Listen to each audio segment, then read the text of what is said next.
지난 4월에는 예수님의 고난주간과 또 부활주일 이런 교회에 아주 중요한 절기가 있어서 그간 배우던 이 베드로전서를 잠시 쉬고 예수님의 부활의 증거에 대해서 배웠는데요. 오늘은 다시 베드로전서 5장으로 돌아옵니다. 오늘 생각할 말씀은 베드로전서 5장 1절로 4절 말씀입니다. 낭독합니다. 너희 중 장로들에게 권하노니 나는 함께 장로된 자요 그리스도의 고난의 증인이요 나타날 영광에 참여할 자로라.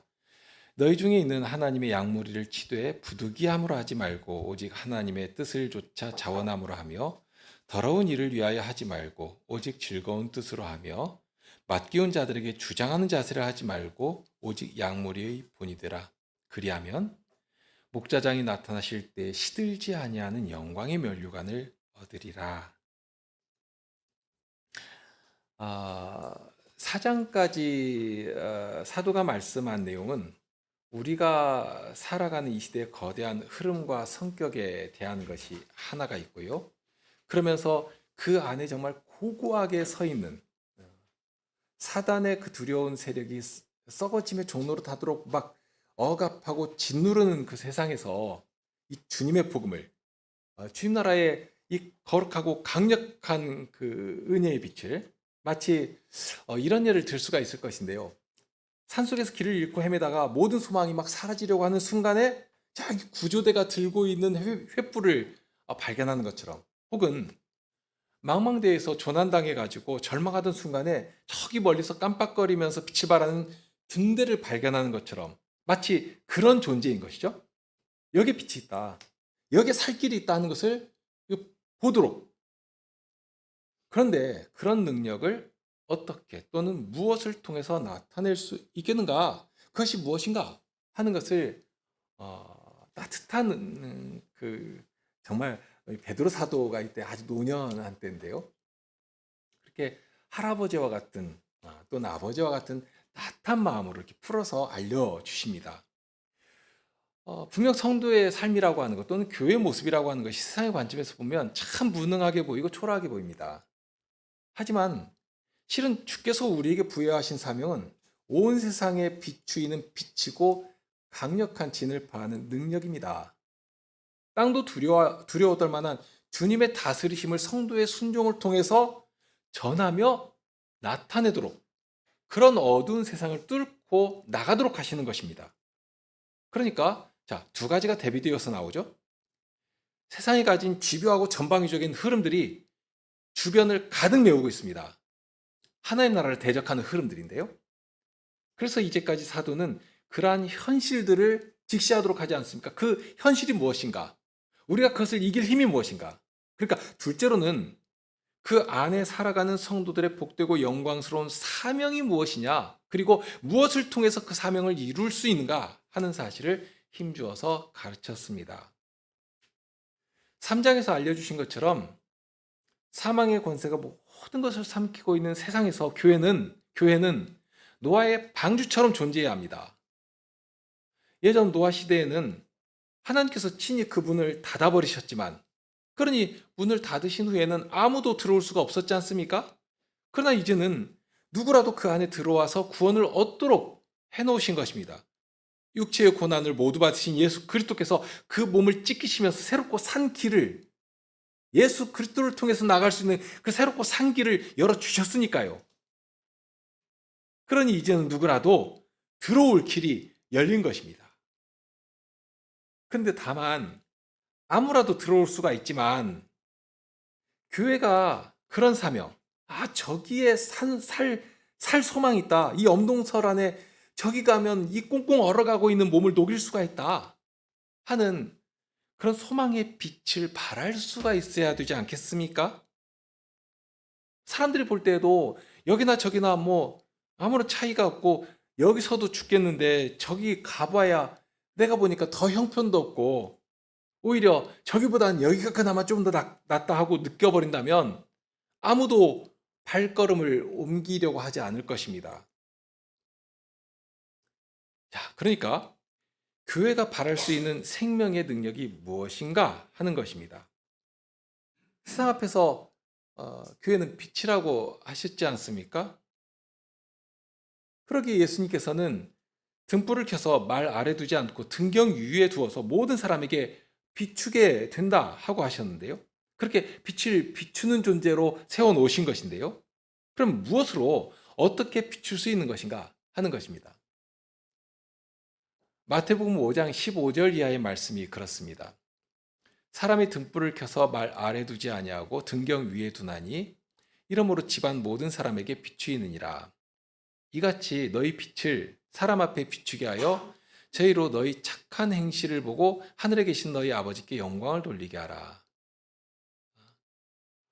참 감당하기 어려운 명령을 예수님께서 하셨습니다. 우리에게 무슨 빛이 있다고 너희의 빛을 비추라고 하시는가? 그런데 그 빛이 무엇인가 하면 이 16절에 가면 너희의 착한 행실을 보고 이렇게 되거든요. 그러니까 착한 행실이라고 알려주십니다. 그런데 베드로 사도가 동일한 말씀을 이 서신서에서 하시거든요. 2장 12절에 보면 이렇게 말씀하시죠. 너희가 이방인 중에서 행실을 선하게 가져 너희를 악행한다고 비방하는 자들로 하여금 너희 선한 일을 보고 권고하시는 날에 하나님께 영광을 돌리게 하려 함이라. 그러니까 우리의 행실을 통해서 그 결과 하나님께 영광을 돌리게 하신다. 그러니까 우리를 세상 앞에 하나님의 자랑거리로 딱 내놓으신다 하는 뜻입니다. 세상 앞에 하나님의 자랑거리로 우리를 보내시는 것입니다. 실로 감당할 수 없는 사명 아닙니까? 다만 이제까지 살펴온 말씀은 우리에게선 그 나타나야 할 이 착한 행실이라고 하는 이 선행이 어디로부터 출발하는 것이어야 하겠는가 하는 점입니다. 그러니까 이 본질을 벗어나면 4장 앞에서 경고하신 것처럼 그러니까 말로는 하나님의 뜻을 따라 살고 하나님의 영광을 위해 살아간다고 하면서 결국에는 사람의 정욕을 쫓아 행하던 썩은 행실을 드러내고 그러면서 그 세상 앞에 막 자랑하며 살아버리기가 참 쉽게 되는 것입니다. 그러니까 다른 사람보다 조금 나은 정도로 만족하면서 나는 이런 정도 하는 사람이라 하는 자기 행한 그것 자랑하면서 살아버릴 것이 틀림없습니다. 그러니까 그 주의하도록 하시는 것입니다. 그러니까 사도가 말씀한 선한 행실이라고 하는 것이 겨우 사람의 도덕적 행실이나 그럴듯한 경건의 모습이나 어떤 종교적 행위나 이런 것 말씀하시는 것이 아니지 않습니까? 마태복음 5장에 나오는 예수님의 말씀도 그렇습니다. 세상의 빛이라고 말씀하시면서 우리로 하여금 비추도록 하시는 빛은 율법을 완전케 하시는 예수 그리스도께로 완전히 이렇게 귀속되는 예수 그리스도의 그 생명 되시는 그 말씀, 그 복음을 위해서 그 복음에서 나오는 것이거든요. 그러니까 진리이신 그리스도 안에 담겨 있고 그 그리스도를 전하고 그리스도의 성품을 좇아서 행하는 그렇게 진리의 터 위에 든든히 서 있지 않으면 어떤 것을 할지라도 인간의 썩어질 행실밖에 나오지 않는 것입니다. 자, 오늘 5장을 읽었는데요. 사도는 여기에서 장로들을 향한 권면을 말씀합니다. 이 5장의 말씀을 정당하게 이해하기 위해서는 4장까지 사도가 말씀한 이 말씀의 터 위에서 이렇게 이어서 생각을 해야 합니다. 특별히 4장인데요. 4장에서 사도는 세상에 둘러싸인 교회가 어떠해야 하는 것인가 하는 것을 정말 엄혹한 현실과 비교하면서 담아주셨습니다. 잠시 좀 생각해 보시죠. 자, 4장 보면 1절부터 6절까지 어떻게 우리 안에 남아있는 이 죄의 본성을 분별하며 싸워나가야 할 것인가 하는 것을 말씀해 주셨습니다. 그러면서 6절 이어서 12절부터 19절까지는 그러니까 뚝 떨어지죠. 그러니까 4장이 이렇게 세 개의 부분으로 나눠졌다고 볼 수 있는데 앞부분과 그 다음에 뒷부분 그러니까 12절부터 19절까지는 그런 우리를 두렵게 치고 들어오는 시험들, 불시험이라고 했고요. 고난의 시험이라고 한 그런 것들입니다. 그런데 그런 것들을 직면해서 그런 것들을 대면해서 무엇으로 싸워 나갈 수가 있겠는가 하는 것입니다. 그 안에 바로 7절부터 12절까지의 말씀을 담아 주십니다. 이게 우리에게 주신 귀한 능력이거든요. 자, 그 안에 담겨 있는 7절부터 11절까지의 말씀을 보면 참으로 따뜻한 세계가 그려집니다. 11절 말씀이 결론과도 같은 말씀인데요. 만일 누가 말하려면 하나님의 말씀을 하는 것 같이 하고, 누가 봉사하려면 하나님의 공급하시는 힘으로 하는 것 같이 하라. 이는 범사에 예수 그리스도로 말미암아 하나님이 영광을 받으시게 하려 함이니 그에게 영광과 권능이 세세에 무궁토록 있느니라. 아멘. 정말 주님의 이름 외에는 아무것도 자랑될 것이 없는 사회 하나가 탁하니 드러납니다. 우리가 무슨 힘과 능력으로 주님의 이름을 높일 수가 있겠는가? 정말 주님께서 주신 것이 아니라면, 주님께서 주신 것으로가 아니라면 아무것도 아니다 하는 사실을 이 말씀에서 철저히 고백하도록 만듭니다. 말 한마디라도, 우리 손에 소소한 봉사 하나라도 똑같습니다. 주님께서 주신 말씀으로가 아니면, 아버지 하나님께서 주신 힘과 능력으로가 아니라면 결국 거기에는 사람의 자랑이 나올 수밖에 없습니다. 그렇게 되면 그것 가지고 무엇을 하는가? 자기를 높이고 자기를 주장합니다. 그렇게 되면 결국에는 주님께서 세우도록 하신, 정말 주님께서 피로 값주고 사신 이 복된 사회를 갈라지게 하고 허물어 버리는 것입니다. 마치 고린도 교회가 그렇게 되지 않았습니까? 나는 바울에게, 나는 아볼로에게, 나는 베드로에게, 심지어 나는 그리스도에게 속한 자라 하고서는 그렇게 정작 주님의 이름으로 교회를 갈라치고 분열하게 만들고 서로 싸우도록 하고 해버린 것입니다. 그렇기 때문에 베드로 사도의 이 말씀을 조심히 붙들게 되는데요.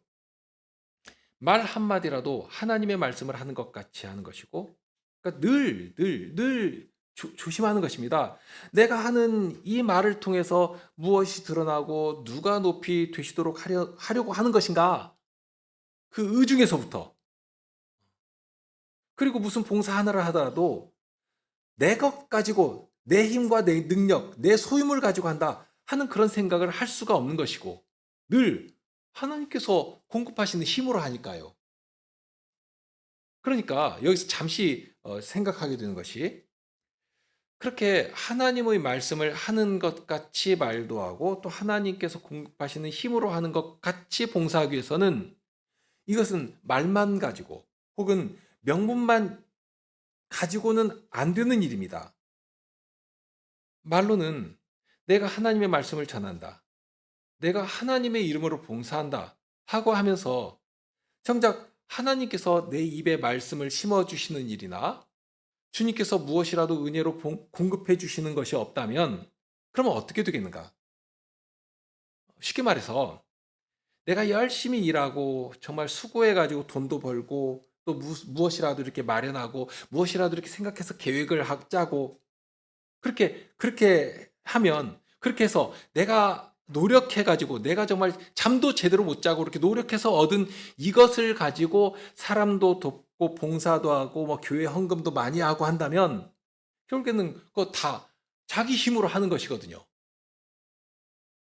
그렇게 되면 그 사람의 행실 어디에 하나님의 이름이 들어설 자리가 있겠는가 하는 것입니다. 다 내가 한 것이지. 그러니 하면서도 아깝고 손해보는 것 같고 다른 사람과 비교하면서 왜 저 사람은 저렇게밖에 못하는가? 그러면서 자신을 은근히 높이고 자랑하려고 하는, 세상과 별반 다를 것이 없는 그런 사회를 만들어 가려고 하는 것입니다. 주의할 것이 그런 것이겠죠? 자, 크게 말씀드리면 원칙은 이미 7절부터 나옵니다. 누가 정신을 차리고 근신하면서 기도하겠는가? 정말 절박한 사람이 기도하는 것입니다. 자신의 무능을 철저히 깨닫는 사람이 하나님 앞에 엎드리는 것입니다. 내가 여유가 만만하고 내 손에 들린 것이 아주 넉넉해가지고 이것만 가지고도 무엇이라도 할 수 있다고 생각하는 사람들이 기도하겠습니까? 내 힘으로도 얼마든지 할 수 있는데. 그런 것입니다. 자, 이제까지 배운 내용을 뭐 굳이 자세히 반복할 일은 없겠습니다. 처음부터 말씀하시는 것이 기도하라고 하시거든요.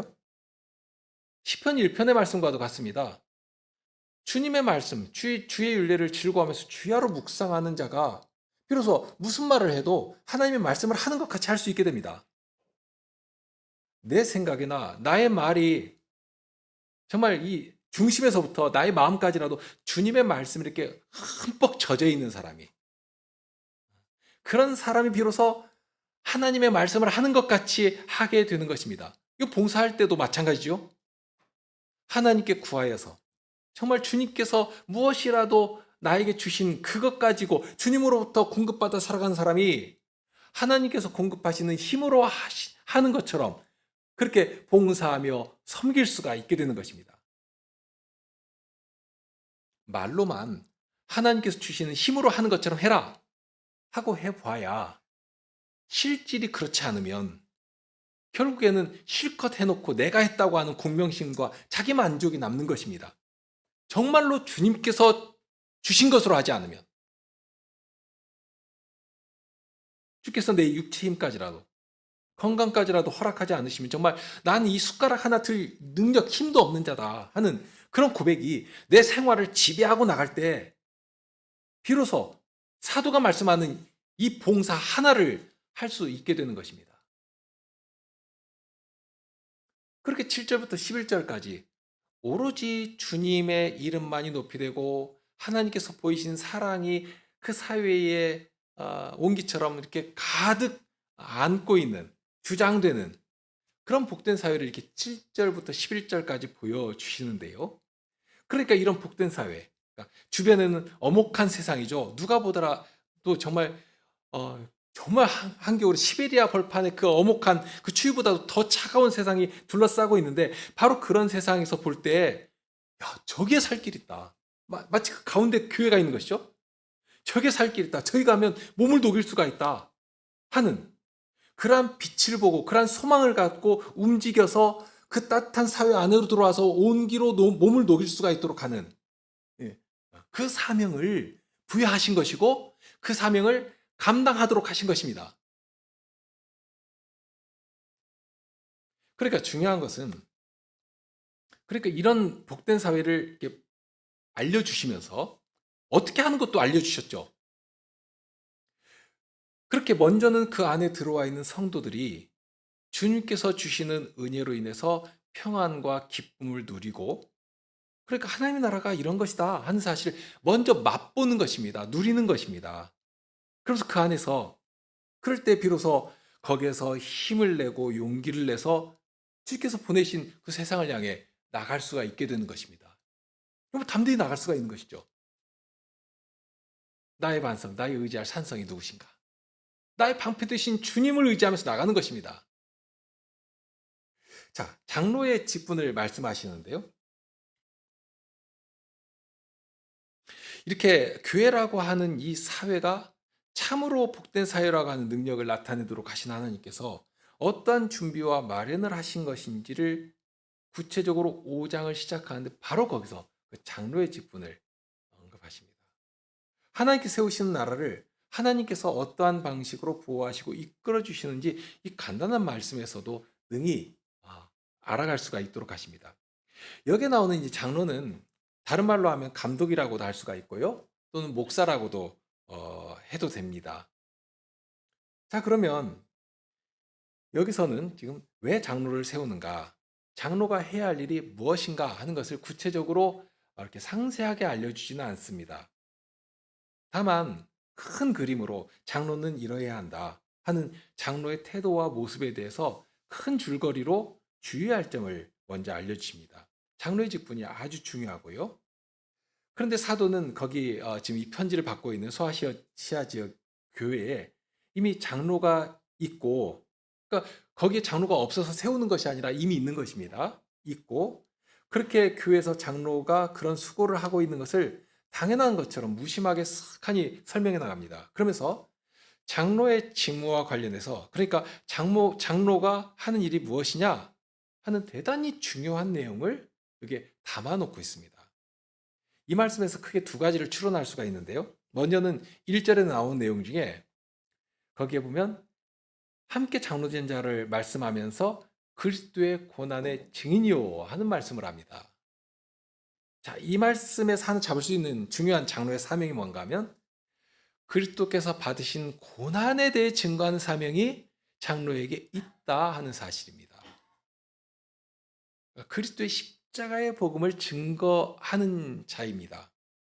다른 것을 하는 사람이 아니라 이 십자가의 복음을, 그 진리를 보수하고 전하는 직무가 이 장로가 할 일이다. 그 사실을 사도는 어떤 면에서 좀 무심하다고 느낄 만큼 강조하는 표현 없이 그냥 쓱 지나가 버립니다. 왜 그런가 하면, 왜 그렇게 했는가? 왜 그런가 하면 너무 당연하니까 그렇습니다. 너무 당연하니까. 강조할 필요도 없는 것이죠. 장로들은 어떤 자인가? 너무 당연히 그리스도의 고난의 증인이다. 그 일에 있어서 으뜸이다 하는 말씀이기도 합니다. 이게 사라지면 아무 의미가 없는 그런 자가 되는 것입니다. 표현은 간단하지만 이 표현에 담긴 내용은 교회의 절대적인 가치를 함께 드러내고 있습니다.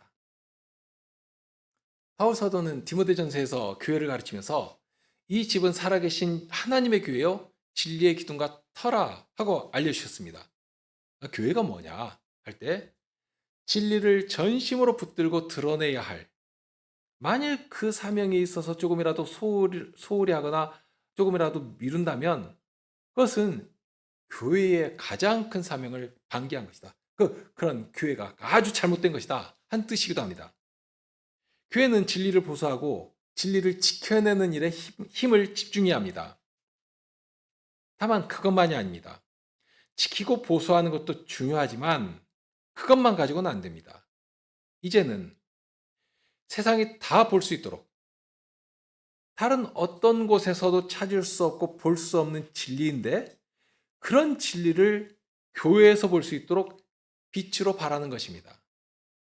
성도들이 살아가는 그 자리에서 그 진리의 인도하심을 따라 드러나는 선한 행실을 통해서 진리로 주장되도록 자신을 들이면서 살아가는 그 자리에서, 그러니까 진리가 그렇게 해주시는 것이거든요.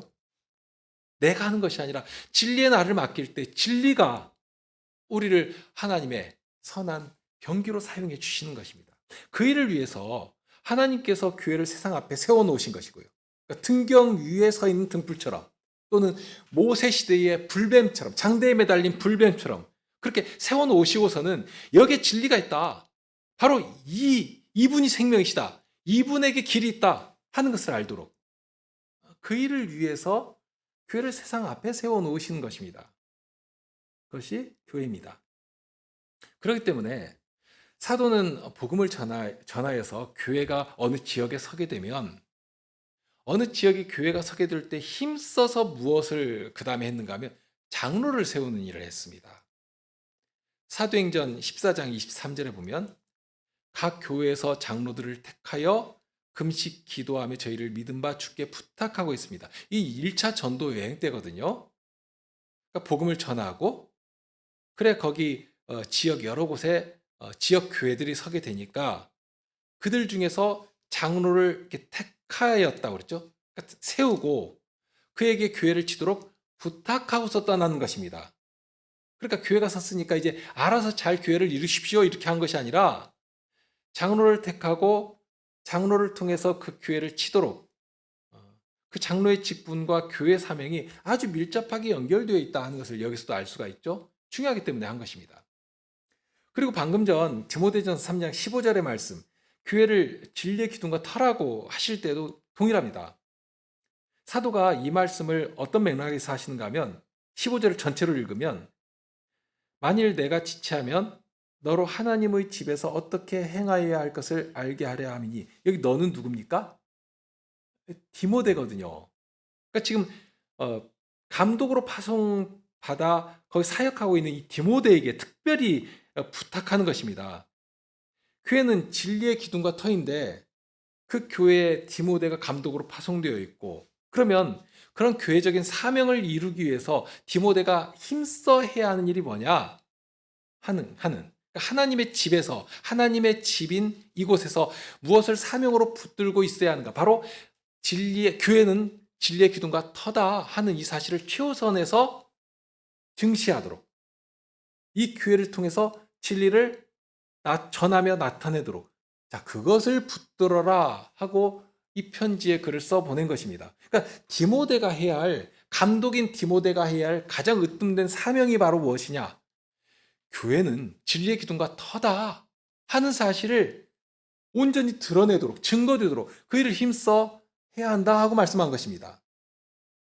베드로전서 5장 1절에 나오는 말씀이 그런 것입니다. 고난의 증인이라고 했습니다. 그리스도께서 받으신 고난의 비밀에 대해서 가감없이 전하고 알리는 그 일을 교회가 하게 되는데요. 그런 사명을 교회가 감당할 때 그 중심에 바로 이 장로의 봉사가 장로의 헌신이 자리하면서 움직이도록 해주셨습니다. 자, 그러면서 둘째로 장로가 해야 하는 중요한 직무가 있는데 맡은 일이 무엇인가 하면 2절에 나옵니다. 양무리를 치라. 근데 여기에는 이제 하나님의 양무리라고 아주 명확하게 그 소유의 주체를 알려주시는데요. 아무튼지 이 양무리를 치라 하는 것입니다. 그러면서 이 양무리를 칠 때 어떻게 해야 하는 것인지도 거기에 가르쳐 주시거든요. 이어서 나오는 말씀 그 세 가지가 거기 언급되어 있죠. 첫째는 억지로 하지 말고 자원함으로 해라 하는 것입니다.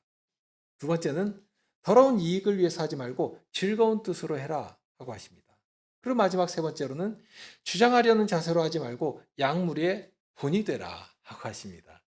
참 이 본이 되라는 말씀만 들어도 예수님께서 십자가에 달리시기 그 전날 밤에 제자들의 발을 친히 씻기시면서 허리에 수건 두르시고 친히 씻기시면서 너희들도 같이 이같이 해라 하고 하셨던 그 장면이 딱 떠오르는데요. 양물의 본이 되라 하고 하십니다.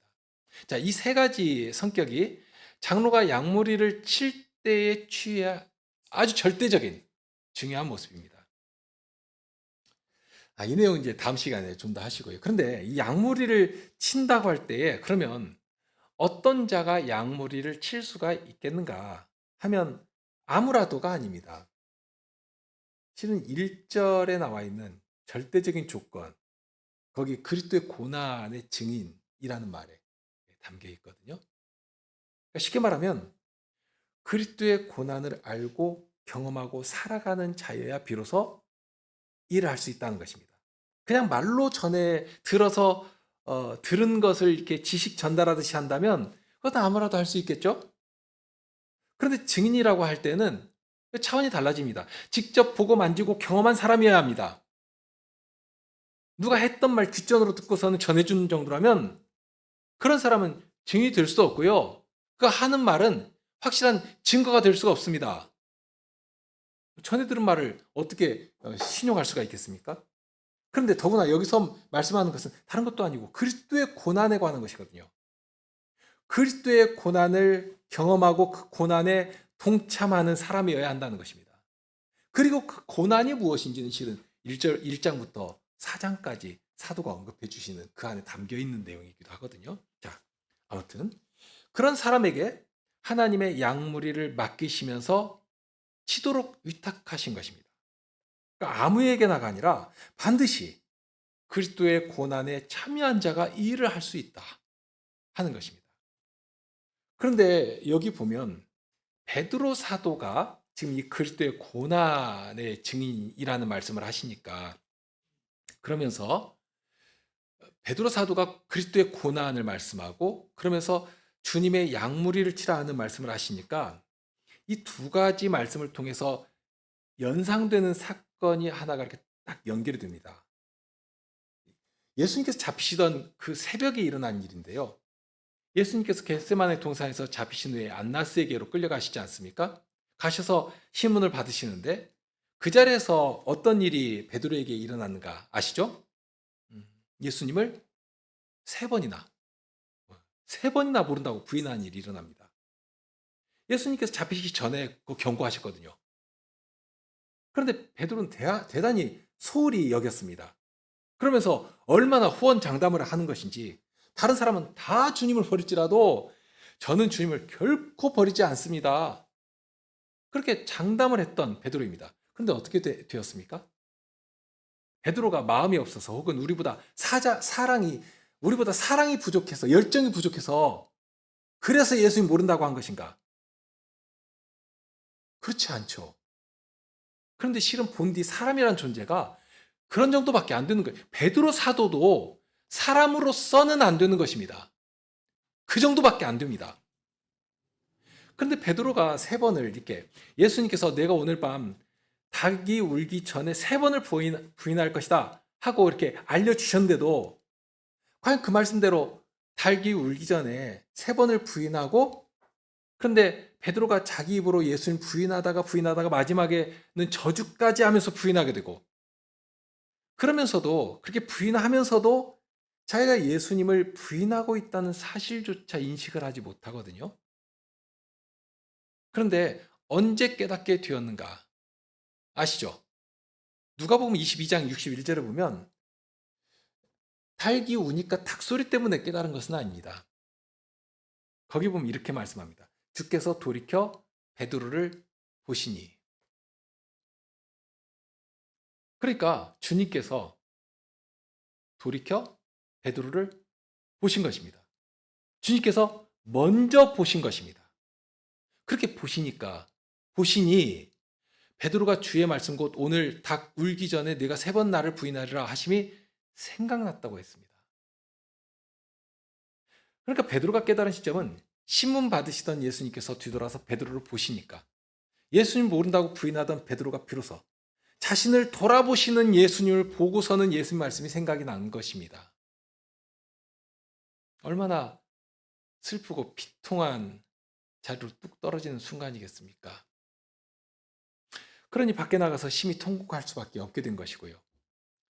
그런데 그렇게 예수님을 모른다고 했던 이 베드로가 예수님 막 저기서 고난받고 계시는데, 고난받으시는 예수님을 나는 모른다고 그 저주까지 했던 이 베드로가 예수님의 고난을 말한단 말입니다.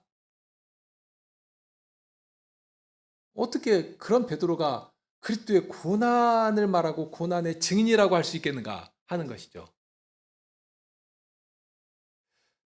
그런데 여기에 주님의 부르심에 신비가 있습니다. 부르심의 능력이 나타나거든요. 베드로는 여종 앞에서도 예수님을 모른다고 할 수밖에 없는, 부인할 수밖에 없는 그런 정말 유약한 자에 불과했습니다.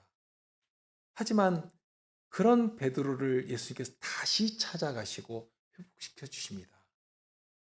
부활하신 후에 전에 말씀하신 것처럼 갈릴리로 먼저 가서 기다리시고, 그 자리에서 베드로에게 세 번이나 네가 나를 사랑하느냐 하는 질문을 하시면서 일부러 세 번을 물으신 것이죠. 그렇게 예수님 앞에서 이제 전에 예수님을 모른다고 세 번이나 부인했던 그 동일한 입으로, 예수님의 그 질문 앞에서 그 동일한 입으로 주님을 얼마나 사랑하는지를 다시 고백하도록 만드신 것입니다. 그런 때 베드로의 고백은 전과 다른 고백이 됩니다. 전에는 내가 주님을 버리지 않겠다 하는, 다른 사람은 다 버릴지라도 저는 주님을 버리지 않습니다 하는, 자신이 중심이 되어서 주님을 사랑한다는 그런 고백을 했는데요. 이때는 그 사랑의 중심이 주님께로 옮겨갑니다. 내가 주를 사랑하는 줄 주께서 아시나이다. 주님께서 인정하시고 주님께서 아신다면 그로 말미암아서 전부가 되는 자신의 사랑도, 자신의 열정도, 자신의 헌신도 주님께서 아신 바가 되지 않으신다면 어떻게 되는지를 베드로는 이미 뼈저리게 경험한 터입니다. 그것까지가 안 되거든요. 그러니 이제는 전부를 주님께로 맡겨버리는 것입니다. 마치 걸을 수도 없고 몸도 가눌 수 없는 어린아이가 엄마의 품에 자신을 완전히 맡겨버리는 것처럼 정말로 자신을 다 내려놓고 주님께로 의탁해버립니다. 이게 사랑의 본질이거든요. 그런 베드로에게 주님께서는 비로소 당신의 양을 맡기시지 않습니까? 세 번의 고백을 들으실 때마다 그 마지막에 내 양을 먹여라, 내 양을 치라, 내 양을 먹여라 하고 거듭 말씀하시면서 그런 사랑의 고백을 하는 베드로에게 예수님의 양을 맡겨주십니다. 베드로 사도가 여기 5장에서 교회의 장로들을 부르면서 2절에 하나님의 양무리를 치라 하고 하신 이 말씀은 정말 그리스도의 고난이 어떠한 것인지 사람에게 속하지 아니한 오로지 예수 그리스도에게서만 발견되는 예수 그리스도만이 주실 수 있는 그러니까 그리스도의 고난이 어떠한 것인지를 이스라엘인 경험을 통해서 맛보고 안 터에서 정말 중심에서부터 나오는 그런 권면의 말씀입니다. 얼마나 복되고 영광스러운 직분인지. 그런데 그렇게 그리스도의 고난을 알고 그 고난 가운데 기꺼이 자신을 드리는 자를 교회로 파송하여 보내시면서 그리스도께서 하나님의 양을 맡기시는 것입니다. 하나님께서 얼마나 그 양들을 사랑하시는가. 아드님을 주시기까지 사랑하신 그 사랑을 먼저 보이시면서 그 사랑을 전하며 나타내게 해주신 것입니다. 그리스도의 고난 가운데 자신을 드리며 그 고난 가운데서 그리스도의 이 사랑을 전하는 이 사명을 장로들에게 맡기시는 것이죠. 자, 오늘은 이런 정도에서 멈추겠는데요. 교회가 해야 할 가장 중요한 사명은 진리의 기둥과 터로 존재하는 것이고 베드로전서의 언어로 표현하면 그리스도의 고난의 증인으로 서 있어야 합니다. 그런 때에 주께서는 교회로 불러 모으신 주의 그 사랑하시는 자녀들, 이 양들을 위해서 장로를 파송하여 보내십니다. 그러니까 장로가 해야 할 가장 중요한 일은 무엇보다도 이 진리로 하나님의 양무리를 먹이고 치는 일입니다. 앞에 2장 2절에서 사도는 갓난아이들 같이 순전하고 신령한 젖을 사모하라고 하셨습니다. 그러니까 성도들은 순전하고 신령한 젖을 사모해야 되겠죠? 그러면 그에 앞서 누가 아이들에게 젖을 준비하고 먹일 수가 있는 것인가? 바로 주께서 세우신 이 장로를 통해서 그 일을 하도록 하신 것입니다. 잡다한 것이 섞이지 않은 순전하고 신령한 젖을 준비하고 먹이도록 하시고 그 양식을 그 젖을 잘 먹고 성도들이 힘을 얻고 자라나는 그러한 일을 점검하고 돌보도록 하신 것입니다. 이 친다는 것은 그냥 단순히 먹을 것만 주고 끝내는 게 아니니까요.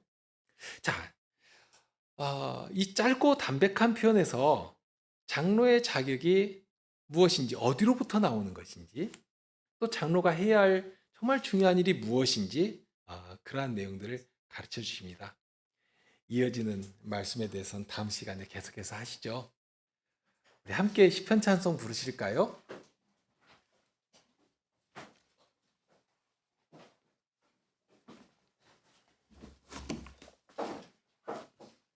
백편 1, 2, 3절입니다. 백편 1, 2, 3절입니다.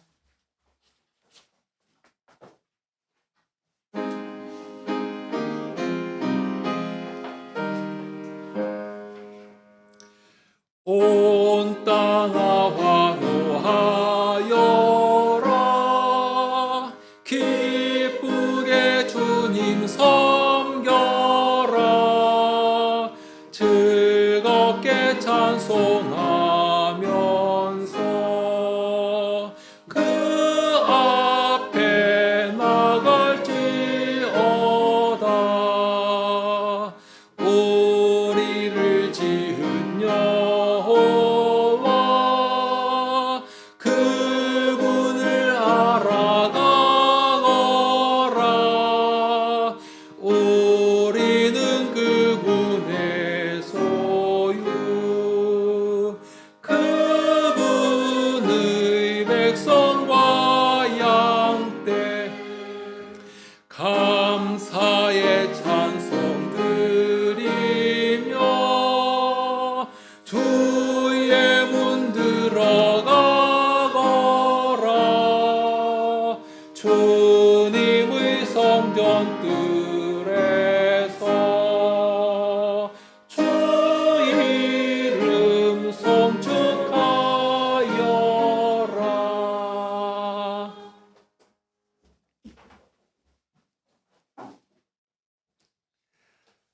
자비하신 주님, 오늘 또 마땅히 저희가 교회로서 준비해야 할 것이 무엇인지를 생각하도록 하십니다. 저희가 달려갈 길이 여전히 멀고 그런데 저희를 막아서는 것이 너무 강하게 있고 그런 때 주님께서는 저희 약함을 아시기에 주님의 사랑을 직접 보고 맛보며 누릴 수 있는 이 복된 사회도 허락하시고 성도의 사귐도 허락하시고 또 그 안에 이 복된 기관과 직분도 허락하여 주십니다. 이런 주님의 선하신 뜻을 저희가 잘 배워서 주님께서 저희 약함을 어떻게 주님의 사랑으로 그 돌보시는 은혜로 채우시며 세워가시는 것인지를 누리며 더 굳센 믿음 가운데 주님의 이름을 높이고 주께서 바라시는 복된 사회를 이 땅에 건설하며 그렇게 주님의 교회로 그 복된 교회로 세워져 가게 하여 주옵소서. 저희 발걸음을 붙들어 주시며 주님의 은혜로 힘을 내 전진케 하여 주시옵소서. 우리 주님 예수 그리스도 이름으로 기도드립니다. 아멘.